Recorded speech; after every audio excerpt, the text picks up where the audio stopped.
جنوبي کوم شمالي وزیرستان سوسایټي تو هغه ټول مشرونو ته سلام. زه خپله هم د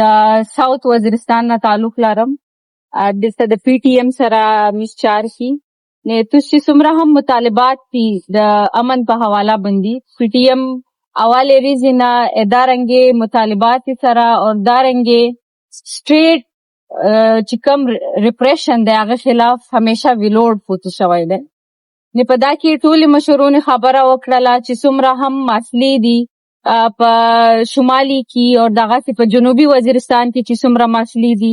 یعنی تیر دیش کولنا مسلسل مش په یو جنگ کې وخت تیر کړی دی. هغه نه مخکې هم اور دا کیسه صرف د دیش کولنا نه د شروع چې صرف دیش کولا کیږي اور دا مسلې مش سره کیږي یا په مش باندې ډرون کیږي یا په مش باندې ملټری اپریشنز کیږي یا مش چې دی ورکیږي یا مش خپل د کلی نشاړي. دا مسلې صرف 15 یا دیش کولنا نه دی راونی بلکې دا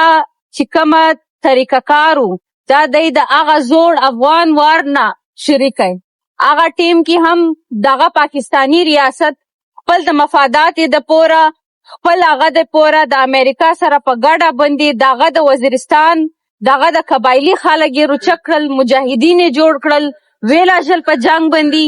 بیا هغه نه بعد کې چې هغه جنگ وشو هغه نه بعد کې هغه خلک یې روخیستل و بېروزګارۍ او غربت اور دښتې ورځول. بیا هغه نه بعد کې دغه خلک دی روچک کړل ټي ټي پي په شکل کې مخته راوستل. دلته یو مشر زه معذرت غواړم یو مشر د پاکستان خبره وکړه چې موږ محب الوطن یو. موږ محب الوطن نه یو. بلې دارنګې ملک موږ نه ماني چې کوم ملک موږ سره یوارز هم ښېګڼه نه وي کړې، یعنی هغه تو په وسایل باندې قبضه کی، هغه ذریعه باندې تو مړاوي، تو په کلي باندې حمله کی، تو په ورور باندې حمله کی، تو په ښځونې باندې حمله کی. دارنګه پاکستان مشکله هم محب الوطن نشي کېدلی. ټول نه مخکې به موږ ایز قبایل دا ځوانون دي مشرون دي په دا خبره او سر خلاصوي چې آیا پاکستان دا چالینه ویلې کې موږ سره په تاریخ کې دا شی پروت دی چې کم زوراور فورسز دي یا چې کم زوراور خلک دی هغه اول روچګیږي تو په علاقه کې چې کم معدنیات دي لکه دلته دا صداقت صاحب هم دغه په حواله خبره وکړله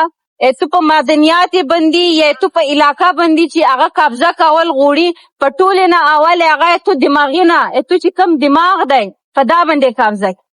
دا در استعمار کوي دا در کولونایزډ کوي.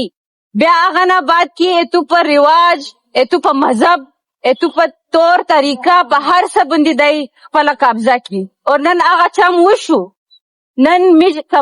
قبایل خلک سره دا ټولې طریقې وشولې چې دا ټولې طریقې وشولې. نن موږ په دا حالت کې چې کله په یوه پریس کلب نوستي کله په بل پریس کلب نوستي خو بیا هم ډرون حملې او ملټري اپریشنز نه دي درېدلي. په دا ملټري اپریشنز په دا ډرون حملې کې چې څونه دلته میش نر خروب شوي دي په هغه نه زیات کې میش ښځونې دغه خروب شوي دي. میش چې څومره هم د جنکۍ تعلیم دی سکولون دي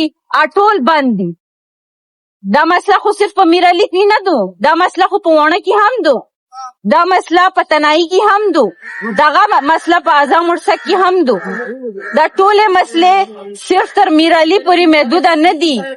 دا د ټول قبایلي مسله دو بلکې دا د ټولې پښتانې مسله دو. ځکه خو پی ټي ایم دا خبره کی چې دلته چې څومره هم مسلې په پښتانې باندې دي دا مسله قومي مسله دو. میجو دغشي ته سوچ کی میجو ستې د دغشي نه روزي چې خالی دا مسلې د ځون پورې محدوده کی، تر ځون پورې به نه محدودای، نه به په دا واړي کې سوسایټیز کې نه داسې واړي کې پروټیسټ چې کوم احتجاجي نه دي تر دغه پورې محدودوي. میجو دا کیسه ویس لږ غوټاوي، میجو خپل ځوانونو ته خپل ښځونو ته خپل واړي کې اوړکي ته دا شی ور پویاوي چې دا کم پاکستانی ریاست دی، دا یو کولونایزر ریاست دی، دا یو استعماري ریاست دی، دا مش خیر خوا کله هم نشي کېدلی. میجو دغه سوچ نستی مزید روزي ولې چې دغه سوچ تر څو پورې مش په ذهن کې وي مش مخ ته تګ نشي کړلی مش باندې و دغه حال وي اور اخر و داسې وشي چې کم مش قوم و یا کم مش هغه ټول ختم شي دغه پاکستانی ریاست مش سره کله هم ښېګڼه نه ده کړې نو تاسو مهرباني وکئ مشرونې چې څومره هم سوسایټیز جوړې کړي دي په دا کلي کې دا غونډ شئ په ګډه باندې چار وکئ په ګډه باندې کور وکئ ښځونې رووالئ په دا هغه کې په دا جنګ کې تو ښځونې چې څونه خروپې شوي دي یو څوک دومره نه دی خروپ شوی نه مو تاسو نه دا ریکویسټ دی چې تاسو په دا باندې سوچ وکئ